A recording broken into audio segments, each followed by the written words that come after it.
మా ఎన్నికల్లో భారత్ చైనా జోక్యం చేసుకునే అవకాశం. మళ్ళీ నోరు పారేసుకున్న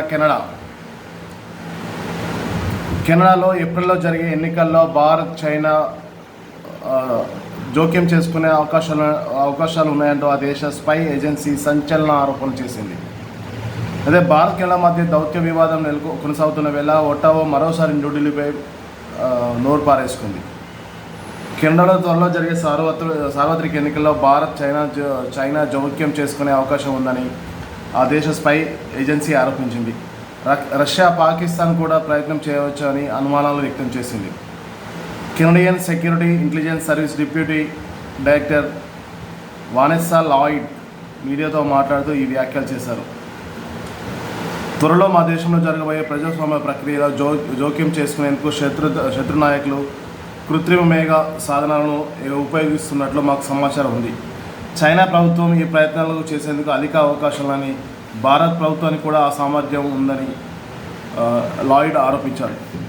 అయితే ఈ ఆరోపణలపై ఒట్టావాలోని చైనీస్ భారత్ దౌత్య కార్యాలయాలు ఇంకా స్పందించలేదు. అయితే గతంలో కూడా కెనడా ఇలాంటి ఆరోపణలు చేసిన సంగతి తెలిసిందే. కెనడా ఎన్నికల్లో విదేశీ ప్రభుత్వాల హస్తం ఉందనేసి గత ప్రభుత్వం తెలిసిందే. ఫెడరల్ ఎన్నికల్లో పోటీ చేసిన 3 రాజకీయ పార్టీల నాయకులకు భారత ప్రభుత్వం ప్రాక్సీ ఏజెంట్ల ద్వారా రహస్యంగా ఆర్థిక సహాయం అందించినట్లు తెలుస్తుంది అని కెనడియన్ కమిషన్ పేర్కొంది. దీన్ని భారత విదేశాంగ శాఖ తీవ్రంగా ఖండించింది. వాస్తవానికి భారత అంతర్గత వ్యవహారాల్లోనే కెనడా జోక్యం చేసుకుంటుందని, దీనివల్ల మన దేశంలోని అక్రమ వలసలు, వ్యవస్థీకృత నేర కార్యక్రమాలు కొనసాగుతున్నాయని మండిపడింది. 2023 జూన్లో ఖలిస్తానీ ఉగ్రవాది నిజ్జర్ కెనడాలో హత్యకు గురైన విషయం తెలిసింది. ఖలిస్తానీ ఉగ్రవాది 2023లో కెనడాలో హత్యకు గురైన విషయం తెలిసిందే. అయితే ఈ హత్యలో భారత ఏజెంట్ల పాత్ర ఉందనేసి ఆ దేశ ప్రధాని జస్టిన్ ట్రూడో ఆరోపణలతో ఈ ఇరు దేశాల మధ్య దౌత్య సంబంధాలు పూర్తిగా దెబ్బతిన్నాయి. ఆ ఆరోపణలను న్యూఢిల్లీ తీవ్రంగా ఖండించింది. దీనిపై ఇరు దేశాల మధ్య దౌత్య ప్రతిష్టంభన కొనసాగుతుండగానే కెనడా పదే న్యూఢిల్లీపై ఆరోపణలు చేస్తూనే ఉంది. ఇదిలా ఉండగా కెనడా నూతన ప్రధాని కార్నీ ఇటీవల ప్రమాణం చేసిన సందర్భంగా ముందస్తు ఎన్నికలకు సిద్ధమయ్యారు. ఏప్రిల్ 28న సార్వత్రిక ఎన్నికలు జరగనున్నాయి కెనడాలో. అయితే కెనడాలో జరిగే సార్వత్రిక ఎన్నికలు ఏప్రిల్ 20న జరుగుతున్నాయి. ఈ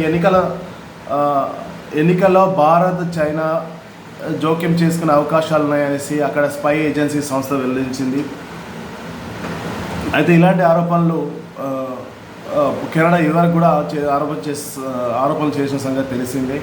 అయితే భారత్, చైనానే కాకుండా పాకిస్తాన్, రష్యా కూడా మా సార్వత్రిక ఎన్నికల్లో జోక్యం చేసుకునే అవకాశం ఉందని ఒక ప్రకటనలో తెలిపింది. ముఖ్యంగా చైనా జోక్యం చేసుకోవడానికి అధిక అవకాశాలు ఉన్నాయని, భారతదేశానికి కూడా ఆ కెపాసిటీ అంటే జోక్యం చేసుకునే కెపాసిటీ భారతదేశం కూడా ఉందనేసి ఈ 2 దేశాలు ఏఐ ఆర్టిఫిషియల్ ఇంటెలిజెన్స్ అనే టూల్స్ను వాడి కెనడా జరిగే ఎలక్షన్స్లో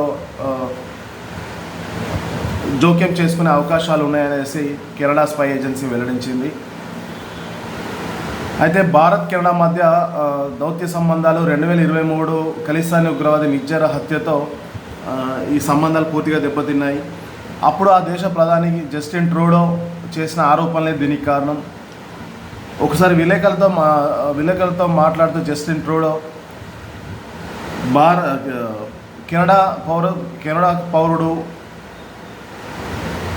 నిజ్జర్ హత్యలో భారత ఏజెంట్ల పాత్ర ఉందనేసి జస్టిన్ ట్రూడో ఆరోపించారు. దీన్ని భారత్ తీవ్రంగా ఖండించింది.